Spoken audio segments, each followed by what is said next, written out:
Welcome to Celebrating Act 2. Celebrating Act 2 is the user manual for the second half of your life.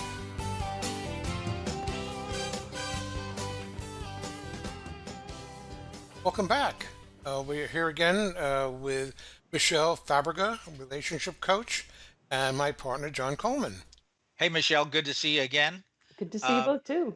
Today, the subject is my favorite subject, sex, although maybe it's not in that order because the topic is help. Sex has fallen off the radar. What can I do? So I'm assuming you've got a client who has asked that question, but that it's the reason we're talking about it is because it's a pretty common problem, I think.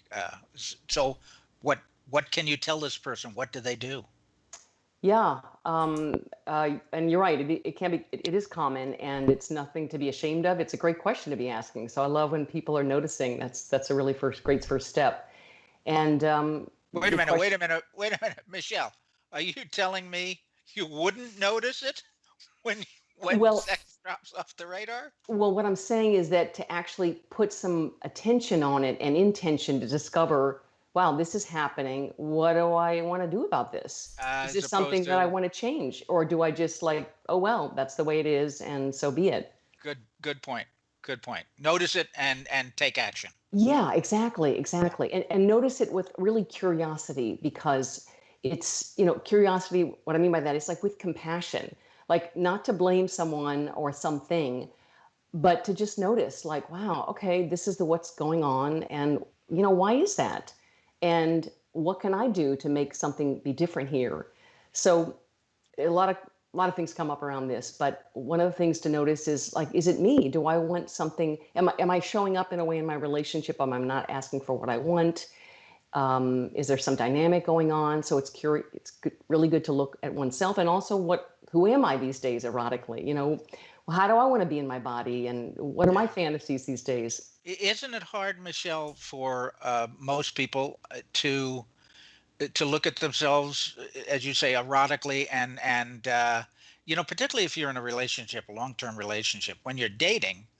I was watching a TV show last night where it's a young girl and she was just coquettish, and the acting was just, oh, well, men and women are different when they're dating. The guys are macho and the girls, and when you're married or in a relationship for a few years, you don't need to do that. And you don't really necessarily want to play those games. So what I'm trying to get at is it's hard to recognize our own sexuality after a while, isn't it?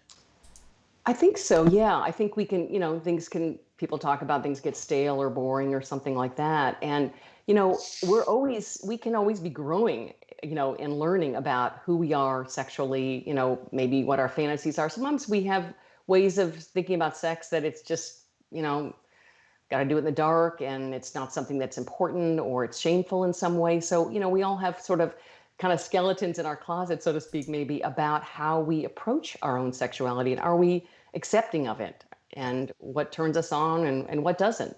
Michelle, I assume that a lot of your clientele are women, but this is really not gender specific, is it, as an issue? No, not at all. It can either partner in a couple can have a challenge with sexuality and wanting more or wanting something different. And the tricky thing is that how to bring it up really without coming you're coming with a complaint, because that doesn't really go well, obviously. So I really like to first help people get clear on what they want to be different, Yeah. and then bring it up with their partner in a way that's, kind of, I've been noticing that we're not having so much sex, and I'd like to be more intimate with you. What do you think about that? Would you like something to be different? And so to come at it with just sort of more in your heart, right? And more in a gentle approach.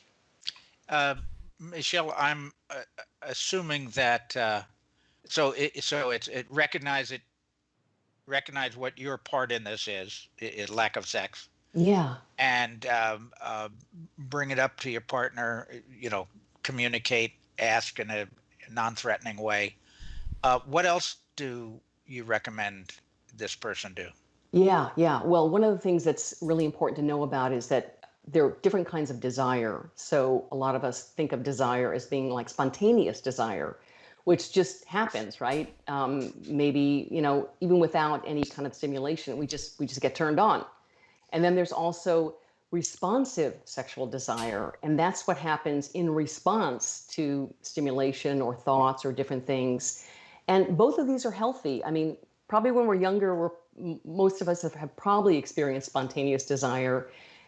It just happens, right? Teenagers, whatever, it just happens that way. But when we get older, our hormones aren't sending us those kind of messages as much anymore. So it's actually really important to recognize that we actually have to kind of like kickstart ourselves with getting together, getting close, touch, being close that way, because otherwise it's going to stay off the radar. We have to kind of make an environment where it can come alive. Yeah. So this person who wrote and said sex has fallen off the radar, what do I do?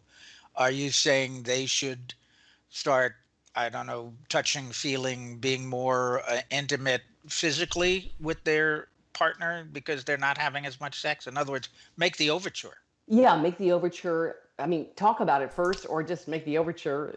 All those can work depending on the situation.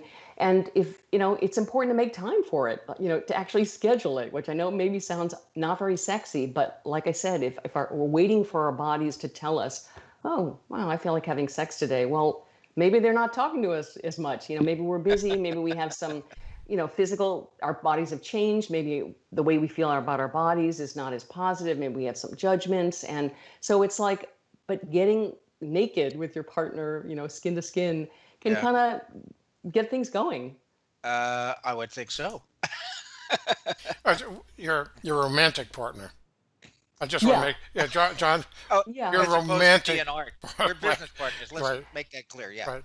I mean, we could do that at a special meeting someday, but uh, you know what? And John, you've asked a lot of great questions here. I thought your primary interest was movies, especially in movie theaters, and I guess that, Naked movies. oh, Movies with that's what it naked women. was. That's my primary interest. Yeah. So I have a question for you, Michelle. So if when you normally address these issues with clients, do you normally have just a single client that you're addressing with? How often do you actually meet with couples to discuss this? What's the normal way that people approach you? Yeah, yeah. Well, I work with both individuals who are single and individuals in a couple, and also couples. So what it comes down to though is usually there's one person who is more motivated, who wants the change, right? And they are the ones that come see me. And they can, one person can make a lot of change happen in a relationship. I think I've touched on that before. So it's really about how they can show up differently, what they can bring how to bring it up, how to be encouraging. One of my favorite quotes is, "A complaint is a want in disguise." Hmm. And love that That's good. one. So it's That is Dr. good. Susan Campbell. So basically, it's like, what do I want here? Not complain about what's not happening or what I don't want, but what do I want? And that makes a huge difference on whether or not your partner is going to be responsive to you. Sure. And it's that kind of positive attitude is really important in every aspect of life. But I can see with the sexual relationship, it can be crucial because otherwise, you're if you're not being positive, what do I want? How do I get it? What do I have to do? um, then you're being negative. Is I don't have this. Why don't I have that? What am I going to? No, poor me. It's a completely different attitude. It changes our personality when you're negative.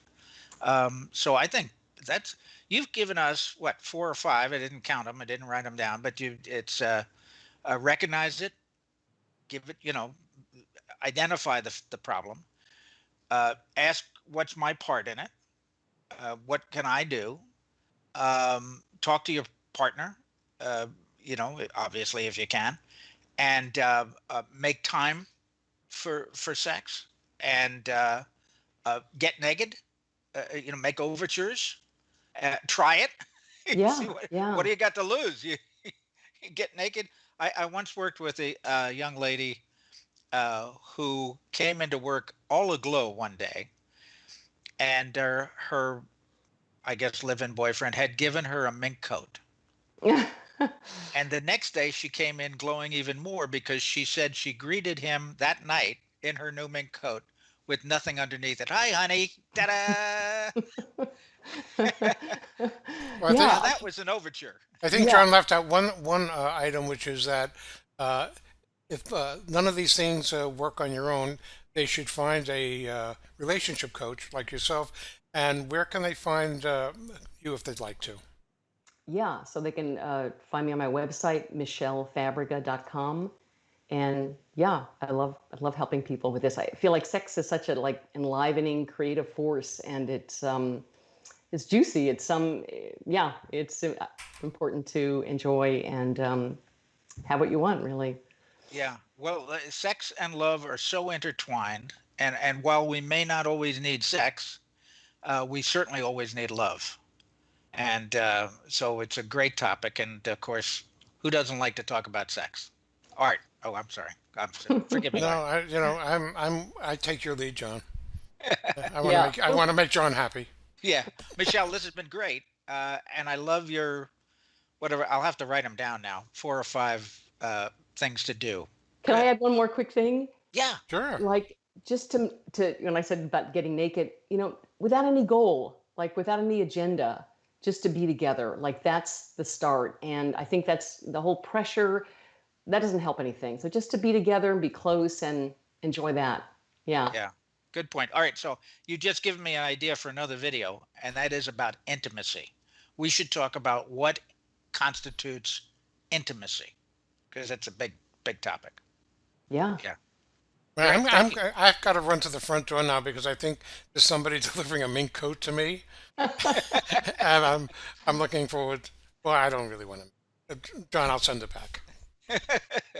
Anyway, thank you, Michelle. We look forward to seeing you again, and thank you two and the audience for joining us. At Go to our YouTube channel if you will, celebrating Act Two. With the number 2 after it, and you'll be able to see this and other topics that Michelle has spoken to us about. And hope you have a better, happier life. Thank you.